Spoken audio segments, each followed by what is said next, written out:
കുറച്ചായല്ലോ അല്ലേ മാങ്ങ സീസൺ ആയിട്ട്. അപ്പോൾ ഇന്ന് നമുക്കൊരു മാംഗോ കേക്ക് തന്നെ ഉണ്ടാക്കാം. വളരെ സിമ്പിളാണ്, അതുപോലെ ഒന്ന് വെറൈറ്റിയാണ് കേട്ടോ. അതിനുവേണ്ടി പ്രിസ്റ്റിൻ്റെ ചാമ്പ്യൻ്റെ ക്രീമാണ് ഞാൻ എടുത്തത്. സാധാരണ ഞാൻ ട്രിപ്ലൈറ്റാണ് യൂസ് ചെയ്യല്. അപ്പോൾ എനിക്ക് കിട്ടാത്തതുകൊണ്ട് ഞാനിപ്പോൾ തൽക്കാലം ഇതെടുക്കുന്നത്. ഇതിൽ നിന്ന് ഞാൻ കുറച്ച് നേരത്തെ യൂസ് ചെയ്തിട്ടുണ്ടായിരുന്നു. അപ്പോൾ ഇത് സൂക്ഷിക്കേണ്ട എങ്ങനെയാണെന്ന് വെച്ചാൽ ഒന്ന് പ്രസ് ചെയ്ത് താഴേക്ക് അമർത്തി കൊടുത്തു കഴിഞ്ഞാൽ സൂക്ഷിച്ച് വെക്കാൻ പറ്റുന്നേ ഉള്ളൂ ഫ്രീസറിൽ. ഇനി കേക്കിൻ്റെ ഷുഗർ സിപ്പിന് വേണ്ടിയിട്ട് 3/4 കപ്പ് ഷുഗർ എടുക്കുക. അതിലേക്ക് 1 കപ്പ് വാട്ടറും കൂടെ ചേർത്ത് മിക്സ് ചെയ്തിട്ട് തിളപ്പിച്ചെടുക്കാം. ചില സ്പഞ്ച് മധുരം ഉണ്ടാവില്ല. അപ്പോൾ അങ്ങനെയാണെന്നുണ്ടെങ്കിൽ 1 കപ്പ് ഷുഗറിന് 1 കപ്പ് വാട്ടർ എടുത്തിട്ട് അങ്ങനെയും ഷുഗർ സിറപ്പ് ഉണ്ടാക്കാം. ഇനി ചിലരാണെങ്കിൽ ഷുഗർ സിറപ്പിൽ ഏലക്ക പൊടിയൊക്കെ ചേർക്കാറുണ്ട്, അതല്ലെങ്കിൽ പട്ട. അതൊക്കെ ഒരു ടേസ്റ്റിന് നല്ലതാണ്. പക്ഷേ ഞാൻ കേക്ക്സിന് അതൊന്നും ചേർക്കാറില്ല കേട്ടോ.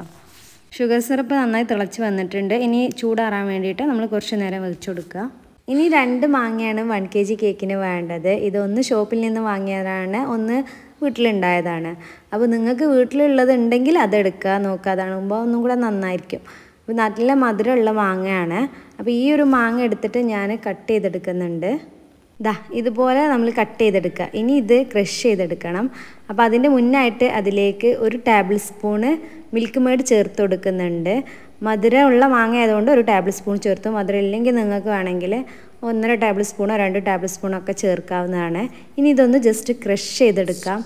ഇതുപോലെയാണ് ക്രഷ് ചെയ്തെടുക്കേണ്ടത്. നന്നായിട്ട് സ്മൂത്തായിട്ട് ക്രഷ് ആയിട്ടില്ല, എന്നാൽ കടിക്കാൻ വേണ്ടിയിട്ട് ചെറുതായിട്ട് ഉണ്ടായിരുന്നു. ഇനി ഇതിലേറെ കുറച്ചും കൂടെ കടിക്കാൻ വേണമെന്നുണ്ടെങ്കിൽ അങ്ങനെ ചെയ്യാം. നന്നായിട്ട് പേസ്റ്റ് ആക്കണ്ട. എനിക്ക് തോന്നുന്നു അതിലേറെ ബെറ്റർ ഇങ്ങനെ തന്നെയാണ്. ശേഷം ഞാനൊരു 1/4 കപ്പ് വിപ്പിംഗ് ക്രീം എടുത്തിട്ടുണ്ട്. ചാമ്പ്യൻ്റെ ആയതുകൊണ്ട് 1/4 എടുത്തിട്ടുണ്ട്. ആ സമയം ഫിയോനൊക്കെ ആണെങ്കിൽ 1 കപ്പ് മതിയേ. ഡെക്കറേഷൻസൊക്കെ ക്രീം കൊണ്ട് ചെയ്യുന്നുണ്ടെങ്കിൽ അതിലേറെ കൂടുതൽ എടുക്കുക, 1.5 കപ്പൊക്കെ എടുക്കുക. നന്നായിട്ട് ഡെക്കറേഷൻസൊക്കെ ചെയ്യുന്നില്ലെങ്കിൽ, അല്ലെങ്കിൽ ഞാൻ പറഞ്ഞ പോലെ 1 കപ്പ് 1/4 കപ്പിനടുത്തൊക്കെ വരുന്നുള്ളൂ. ഷുഗർ സിറപ്പ് ചൂടാറി കഴിഞ്ഞു. അപ്പോൾ അതൊന്ന് അരിച്ചെടുക്കുന്നുണ്ട്. ഒന്നും ഇല്ലയെന്നുണ്ടെങ്കിൽ അരിച്ചെടുക്കണം നിർബന്ധമൊന്നുമില്ല.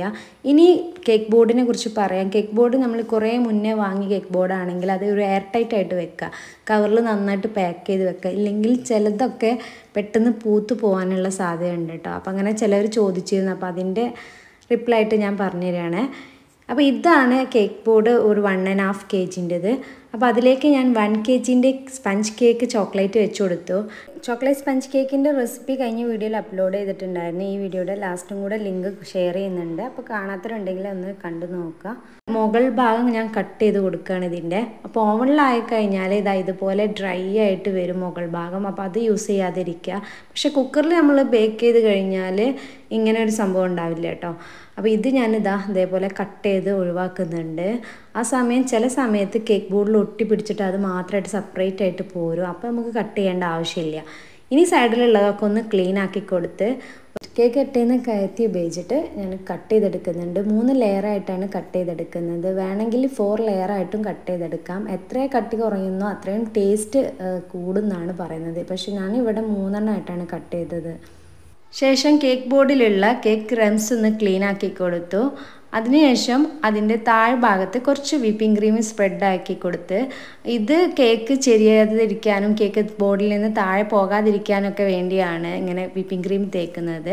അതിനുശേഷം നമ്മുടെ ഷുഗർ സിറപ്പ് ബ്രഷ് ഉപയോഗിച്ചിട്ടാണ് ഞാൻ ഇതുപോലെ ചെയ്യുന്നത്. എനിക്ക് തോന്നുന്നു ബ്രഷ് ഉപയോഗിച്ചിട്ടാവുമ്പോൾ എല്ലായിടത്തേക്കും ഒരുപോലെ ഷുഗർ സിറപ്പ് സ്പ്രെഡാവും. ശേഷം കുറച്ച് വിപ്പിംഗ് ക്രീം കുറഞ്ഞ കട്ടിയിൽ ഇതുപോലെ മുഴുവനായിട്ടും കവറാക്കി കൊടുത്തു. അതിൻ്റെ മുകളിലായിട്ട് കുറച്ച് മിൽക്ക് മെയ്ഡ്, ഒരു 1.5 ടേബിൾ സ്പൂൺ മിൽക്ക് മെയ്ഡ് അല്ലെങ്കിൽ 1 ടേബിൾ സ്പൂൺ മിൽക്ക് മെയ്ഡൊക്കെ ഒന്ന് സ്പ്രെഡാക്കി കൊടുത്തു. ശേഷം അതിൻ്റെ മുകളിലായിട്ട് നമ്മൾ നേരത്തെ ക്രഷ് ചെയ്ത് വെച്ച മാംഗോ പൾപ്പും കൂടെ ചേർത്ത് ഒരുപോലെ ആക്കി കൊടുത്തു. വീണ്ടും നെക്സ്റ്റ് ലെയർ വെച്ച് കൊടുക്കുകയാണ്. ഇങ്ങനെയാണ് ഈ 2 ലെയറും ചെയ്തെടുക്കേണ്ടത്. ഇനി 2ാം ലെയർ വെക്കുമ്പോൾ മുകളിലുള്ള കേക്ക് കട്ട് ചെയ്ത ലെയറാണ് കേട്ടോ വെക്കുന്നതും. അതും തിരിച്ചിട്ട് വേണം വെക്കാൻ വേണ്ടിയിട്ട്. നമ്മുടെ ഷുഗർ സിറപ്പ് ഇതിലേക്ക് നന്നായിട്ടാകാൻ വേണ്ടിയിട്ടാണ് ഇങ്ങനെ ചെയ്യുന്നത്. ഇനി മുകളിലെ ലെയറിൽ എങ്ങനെയെന്ന് വെച്ചാൽ സെൻറ്ററിലുള്ള ലെയറാണ് മുകളിൽ വരേണ്ടത്. വേണമെങ്കിൽ കേക്കിൻ്റെ ഉള്ളിലുള്ള വിപ്പിംഗ് ക്രീമിൽ കുറച്ച് മാംഗോ ക്രഷും മിൽക്ക് മെയ്ഡും ചേർക്കുക. ബ്ലാക്ക് സ്പഞ്ച് എടുത്തുകൊണ്ടാണ് ഞാൻ അങ്ങനെ ചേർക്കാത്തത്. അതിൽ ഈ ഒരു നോർമൽ ഫ്ലേവർ കൊണ്ടുവന്നാൽ മതി. കാരണം ആകെ കൂടെ മാംഗോൻ്റെ ഫ്ലേവറായി മാറും, അതിൽ കൂടെ ഡാർക്ക് സ്പഞ്ചിൻ്റെ ആകെ കൂടെ ഒരു കുത്തലായി മാറും. അപ്പോൾ നോർമൽ മാംഗോൻ്റെ ടേസ്റ്റും എന്നാൽ ചോക്ലേറ്റിൻ്റെ ടേസ്റ്റും ഈ ഒരു പാകത്തിൽ വരുമ്പോഴാണ് ഈ ഒരു ചോക്ലേറ്റ് മാംഗോ കേക്കിൻ്റെ ടേസ്റ്റ് കൂടുതൽ ടേസ്റ്റായി മാറുന്നത്. ആ സമയം വാനില കേക്കിനാണെങ്കിൽ നിങ്ങൾക്ക് അങ്ങനെ ട്രൈ ചെയ്യാം കേട്ടോ. കാരണം വാനില കേക്കിൽ എത്ര മാംഗോ ഫ്ലേവർ വന്നാലും ടേസ്റ്റാണ്.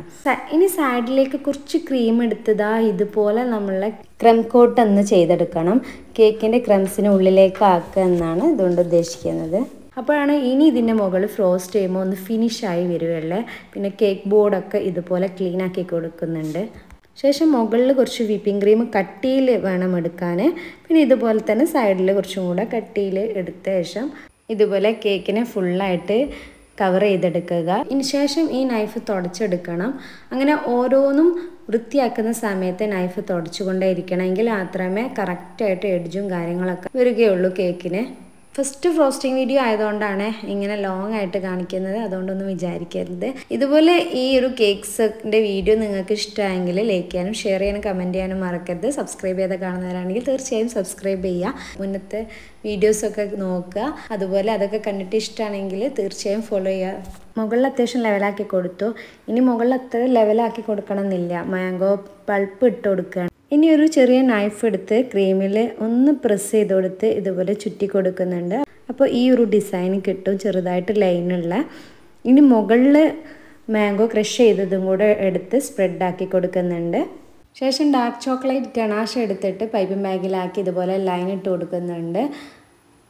ഇതിലിനി ഒരുപാട് ഡെക്കറേഷൻസ് ചെയ്യട്ടോ. ഇത് ഞാൻ സിമ്പിളായിട്ടുള്ള ഒരു ഡെക്കറേഷനാണ് ചെയ്യുന്നത്. അതോടുകൂടി കേക്കിൻ്റെ എല്ലാ പണികളും കഴിഞ്ഞു. ഇത് തലേ ദിവസം ഉണ്ടാക്കി പിറ്റേ ദിവസം കട്ട് ചെയ്ത് കഴിക്കുക, അപ്പോഴാണ് ടേസ്റ്റ് കൂടുക. നമ്മൾ ഓർഡർ എടുക്കുന്ന സമയത്തും അങ്ങനെ ചെയ്ത് കഴിഞ്ഞാൽ നല്ല അടിപൊളി ടേസ്റ്റ് ആയിരിക്കും. Thank you for watching.